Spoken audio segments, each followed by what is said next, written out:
Hey everyone, Joe Waxman here. And in this video, I want to talk about astrology again and just give a Astro weather update, going over the current transits and the past astrology since the eclipse and what that was like. Follow up from my last video about all that. Yeah, so let's just get right into it. No need to waste any time. All right. Share my screen.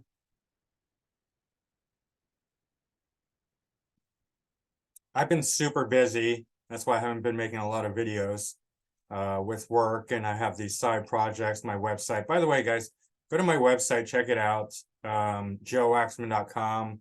I had to help hire somebody to help me develop it, but that's finished. I'm having the logo worked on. That's still in progress. Still having some more products put up, but joewaxman.com, check it out. And please, if you can buy something, I'll get it shipped out to you.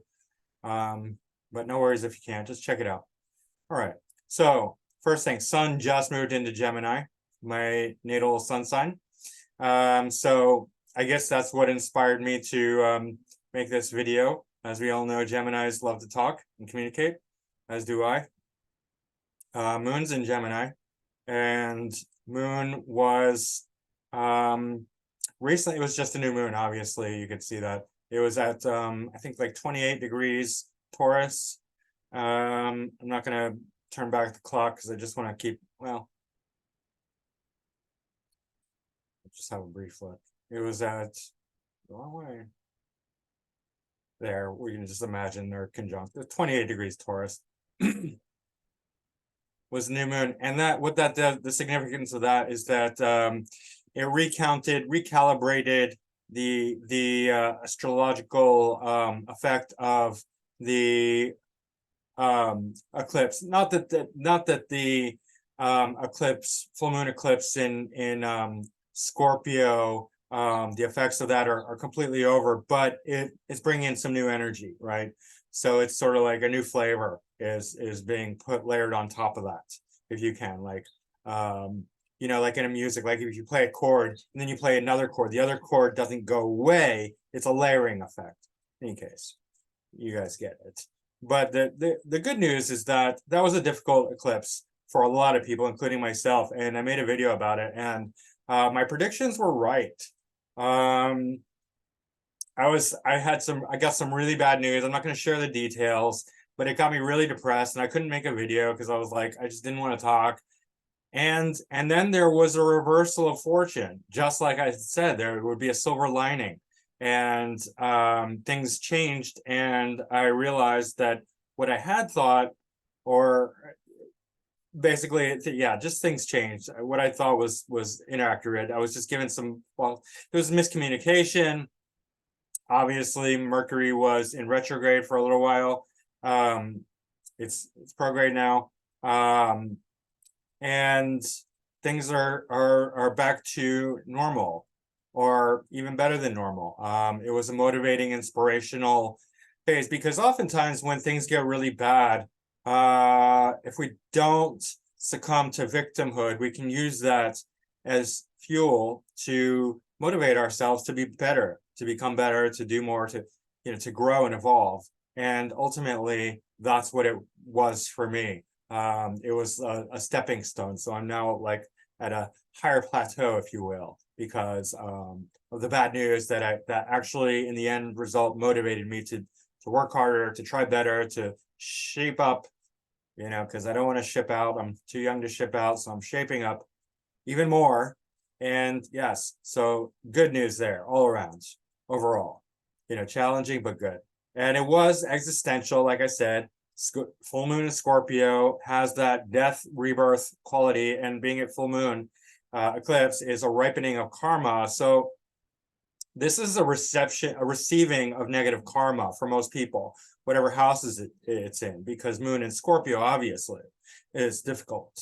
And depending on what house moon rules for you and what house it goes into for you, that's going to be the effect. And exactly like I said, it was existential, because it was ruling my ninth, moon ruled my ninth house going into my first. So it was kind of like an existential crisis for me.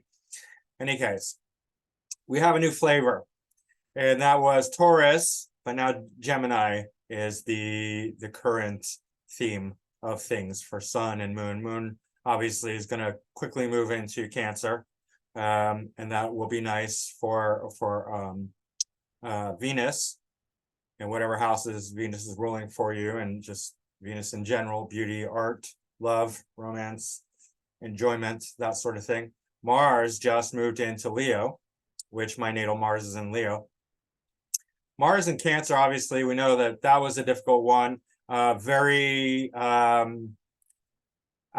in Cancer really doesn't have good boundaries. It can be violent and explosive and hypersexual.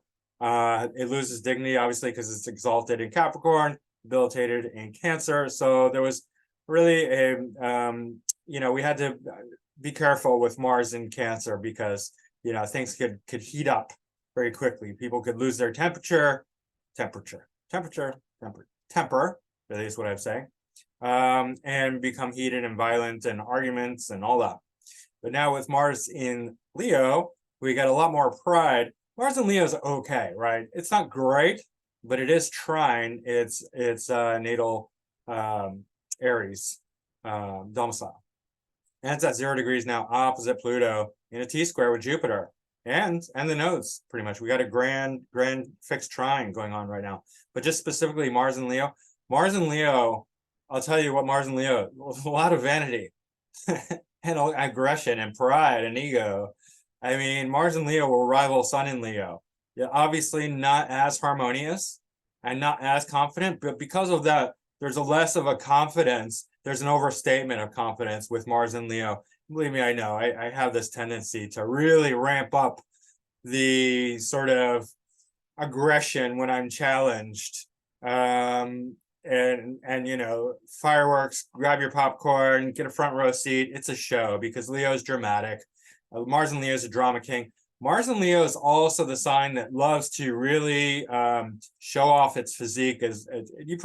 I don't really, because my Virgo moon kind of downplays that a lot, but just in general, Mars in Leo loves to work out. Mars in Leo loves to be at the gym. Mars in Leo loves to be physical because of pride and ego. And Mars is very physical, right? So it's a really good time actually now to indulge in that sort of thing and develop your body. And that's healthy, right? We can use this to our advantage. Get in shape. Right now is a great time to work out. Great time to get in shape. Great time to exercise, right? Opposite Pluto, there is a lot of competition with Pluto, Mars hard aspects. Bruce Lee had a very tight square. And a lot of times very competitive people have hard aspects between Mars and Pluto. Both co-rulers of Scorpio. Mars is the physical, Pluto is the psychological. And then we got a T-square with Jupiter and Taurus and the nodes. And so we'll just go one by one. Pluto in Aquarius, it's still in Aquarius, it's retrograde, so it's going to retrograde back into Capricorn. But Pluto in Aquarius, like right now, we're seeing a very powerful rise of AI. If you haven't noticed, right? We have not only ChatGPT, but Elon Musk and Tesla are working on their own AI. Google has their own AI, Bard, I think it's called. Check it out if you haven't already. So yeah, very powerful rise of AI and computer, intelligence, right? Artificial intelligence and all that. What else? I see a revival of sort of like heavy kind of punk rock. If we're talking about like musical theme, like metal, like almost like the union of metal and punk.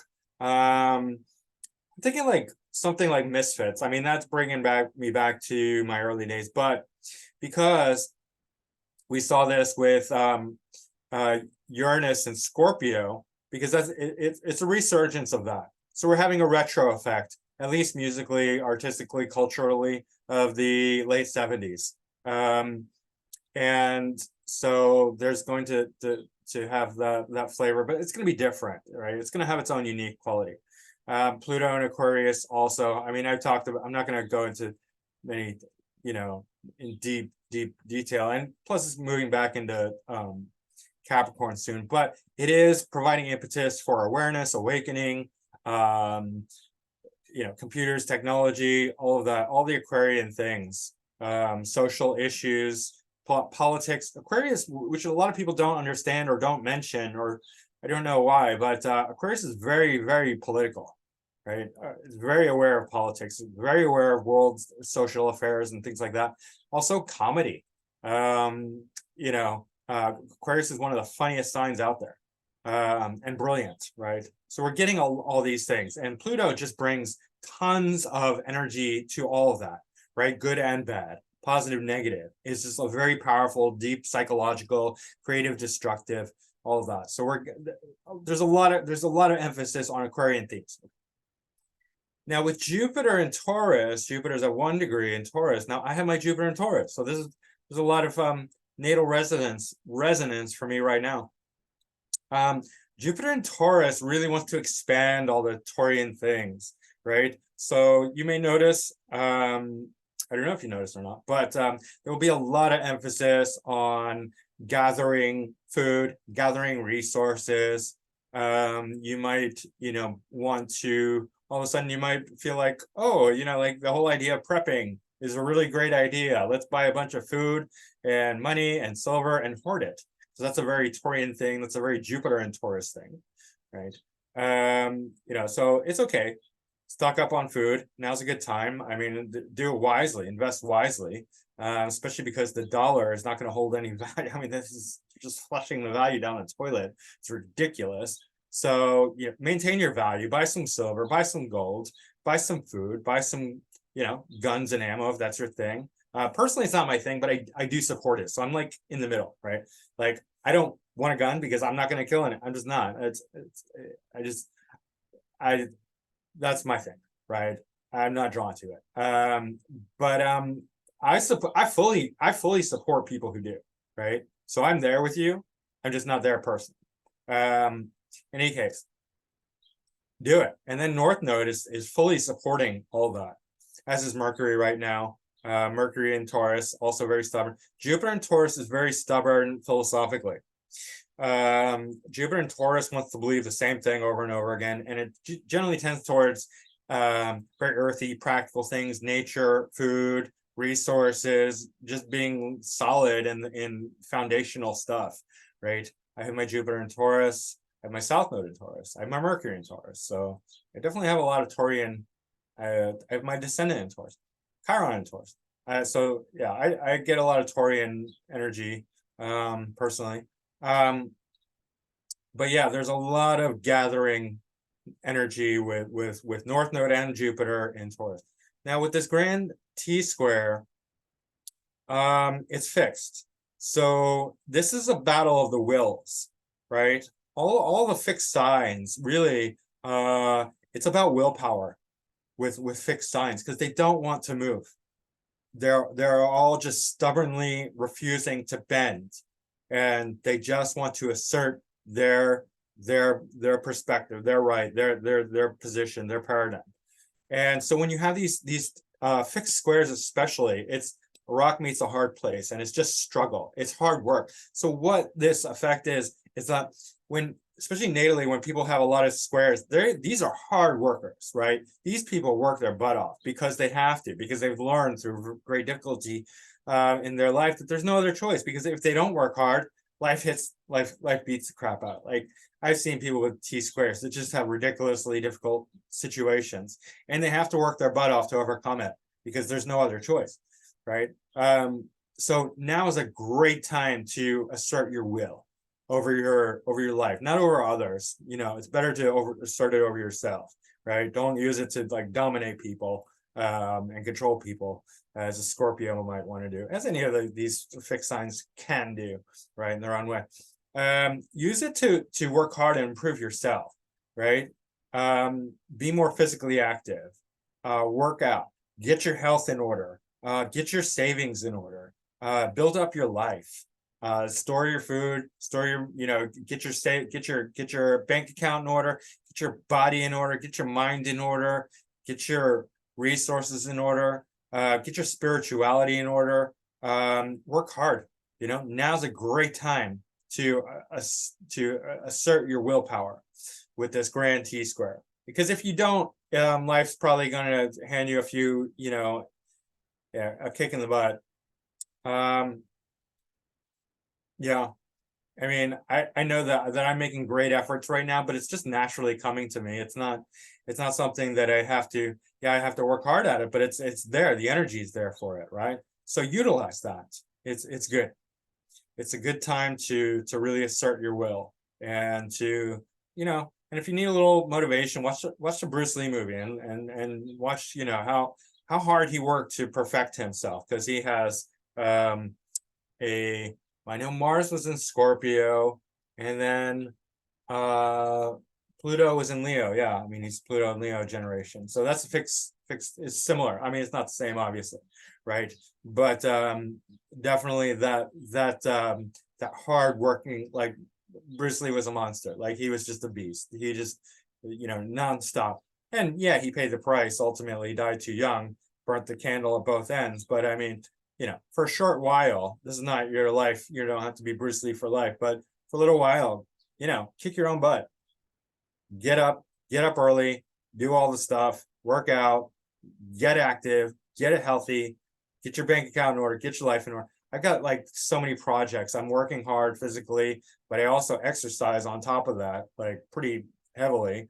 I'm really upping my food game, research. I've got multiple projects going. I got my website going. I also have a children's story going, which is just completely out of the blue, spontaneous. I just decided to, with all these planets in Taurus, I decided to be a bit more creative. And so let's talk about Uranus and Taurus for a minute. Uranus and Taurus is great because I'll tell you why. Even though there's not a great dignity for Uranus and Taurus, because remember, Uranus is like electricity and Taurus is like mud. And if you try and run electricity through mud, you get what's called resistance, right? A lot of resistance. It's not going to flow well. But what is really good, especially if you have planets in Taurus, is that Uranus is going to create the shocks that Taurus really freaking hates, right? I mean, Taurus, if anything, just wants to sit there and do nothing forever. It just, well, or if it's doing stuff, it wants to do the same thing forever, right? It doesn't want to change.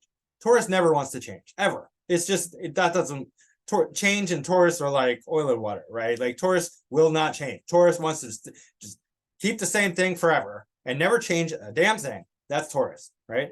Uranus is like, back, like smack, like let's go. Taurus, you're going to change. I'm sorry, Taurus, but you have to change. And Taurus hates Uranus. And Uranus hates Taurus, but they need each other because, otherwise Taurus just suffers from overstagnation.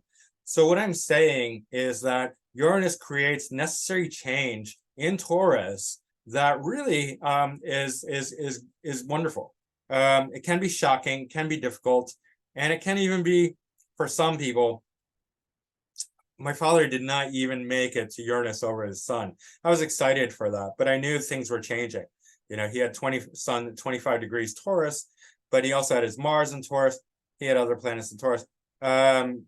So there was a lot of change. And, for some people, it's the ultimate change. For others, it's going to be much more uncomfortable. My Jupiter is at 16 degrees Taurus. For me, Uranus really created a head spinning, like, whoa, like, I don't even know what the F is going on anymore. But it created necessary change in my whole Jupiterian belief system that was fixed. It's fixed. It's Taurus. It doesn't want to move. Doesn't want to change. And now it's all changed. Like, I don't even know what I believe in anymore. Like, it's just all up in the air. It's all up for grabs. It's like, I got to wait till the dust settles to really figure it out. But I'm experimental. I'm trying this, trying that. And I'm just like, I don't know anymore. And let's see what happens, right? So if you have planets in Taurus, it's going to be uncomfortable. Sun, moon, Jupiter, Saturn, whatever it is, right? It's going to be uncomfortable, but it's going to be necessary. It's going to be excellent for you, because this is creating the change that would not happen otherwise. Uranus is going to create shocking change, right? Good and bad. It's ultimately good, right? It might feel bad for a while. It might be difficult. It might be challenging, but it's good. Okay. Uranus in Taurus creates necessary change. Worldly, it's going to create a lot of instability in, the finances, the food, and we know that, right? We know that the finances, in America and everywhere in the world, because this is worldwide, obviously. And the food situation is just completely unstable because that's Uranus is unstabilizing things that we want stable. So there's a lot of insecurity right now. Speaking of insecurity, Saturn in Taurus. I mean, Neptune's in Taurus. I already talked about Taurus. Sorry. Stupid. Pisces. Neptune in Pisces and Saturn in Pisces. So Neptune in Pisces, I already mentioned, it's like, yeah, I cannot wait for Neptune to go into Aries because Neptune in Pisces is all just, like, it's like dreams and fantasy and just the delusion, great for creativity, spirituality, things like that. But like the wokesters have really, gone off the deep end with all this Piscean energy. With Saturn and Pisces, the authorities have too, right? I mean, how trustworthy are the authorities these days? I mean, how much faith do you have in the authorities? How much faith do you have in Saturnian things, our leadership? These are just crazy people. These are crazy people. These are insane people, right? With Saturn and Pisces. Saturn and Pisces is not going to be like the best combination because Saturn is all about leadership, authority, structure, discipline, hard work. And Pisces is not about any of that. Pisces is about dreams and fantasy and getting lost in, creativity and delusion. So we're seeing like our leadership embracing the most insane things possible, which, Pisces, we love Pisces, but Pisces can be on the negative side, just completely insane, right? On the positive side, all embracing, compassionate, wonderful, spiritual, right? Creative, very evolved, but that's not what we're getting from our Saturnian leadership. We're getting the very low end, really, mostly, right? We're just getting insanity, complete dissolution of structure and order, and just the worst part, the worst representation of Pisces, right? We're not in an age where we can see a very enlightened, compassionate, spiritual representation of Saturn and Pisces. We're at a very low manifestation of Saturn and Pisces. So that's not ideal. Just in general, with Saturn and Pisces. So I'm not a super fan of the strong Piscean energy right now because I just don't think we're manifesting the higher echelons of what Pisces has to offer. And remember, all these archetypes have low and high vibrations. Just because I'm talking about the lower expression of Pisces has no, like, don't get me wrong. Like, I'm not against Pisces. Pisces is beautiful. Pisces is one of the 12 archetypes, and you can have very high expression of Pisces, very low expression of Pisces, and as the same with all the signs, right? I am excited for a movement towards Aries. Now we will see more of a push towards aggression and war, which is not great, but it's a change of energy, and it's a lot more solid than Pisces. And the lies, the deception, the fake news, the wokeness, all that will end with the Aries energy. There's just going to be a lot more forthrightness, a lot more directness, and unfortunately, there may be war. There may be war, right? We'll see. There's already war. I mean, we already have war, but it might be like, because with Pisces, it's like, we're not at war, we're at war, right? Sort of like that, sort of, double speak, Orwellian, like just deception and all that. Any case, I don't like all that underhanded, watery crap, but whatever. It is what it is. All right. I think, that's pretty much everything. With Mercury in Taurus, right now I have my Mercury in Taurus. I mean, right now Mercury is in Taurus. I have my Mercury in Taurus. Mercury in Taurus is very blunt. That's why, I express myself the way I express myself. So if you want to be blunt, right now is a great time because Mercury is with North Node, and it's with Jupiter. And in fact, it's the Jupiter. The thing about Taurus is that Taurus needs Gemini because Taurus does not like to express itself, at least vocally, at least verbally. Sorry, vocally, yes, like voice. It can express itself artistically, but not intellectually. So it needs Gemini to really verbalize things. Jupiter and Mercury combinations are very verbose, right? So now's a great time with the influence of Gemini to express things in a very blunt way, because we got the North Node, we got Jupiter. You can really let it all out, you know, in a big way, big dramatic way. Jupiter is going to expand mercurial things with Sun in Taurus. And with the Taurus stellium, there was a lot brewing inside. It didn't want to come out, wasn't ready. Now with Sun in Gemini, it's ready to come out, right? Maybe you were singing songs, but not, or singing melodies, but not putting words to it. Now you can put words to it with the influence of Gemini, right? Or painting pictures that didn't really make sense. Now you can really, you know, express it fully with Gemini influence, right? So now's a good time to express yourself. Right, Taurus and Gemini combinations are great for expression because you got the voice, you got the intellect, you got the hands, right? You got the writing, you got the communication, and it works very, very well.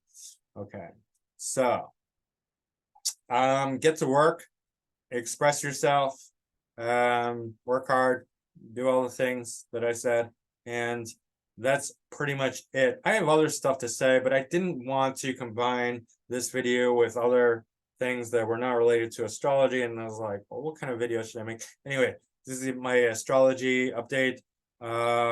And yeah, check out my store, and I got lots of stuff in the works. So that's pretty much it for now, guys. I hope you enjoyed this, and don't fret about the eclipse. I think things will change. Just keep a lookout for all that. Everything is going to, you know, get better. I think things are, you know, it's just, and if things aren't working out so well for you, get out of the victim mindset and get your willpower into action. Now's the time for willpower, right? Don't be a victim. Be empowered. Work hard. Now's the time for you to exert your willpower. Okay, that's it for now. All righty. Thanks, guys. I'll see you again soon. Bye.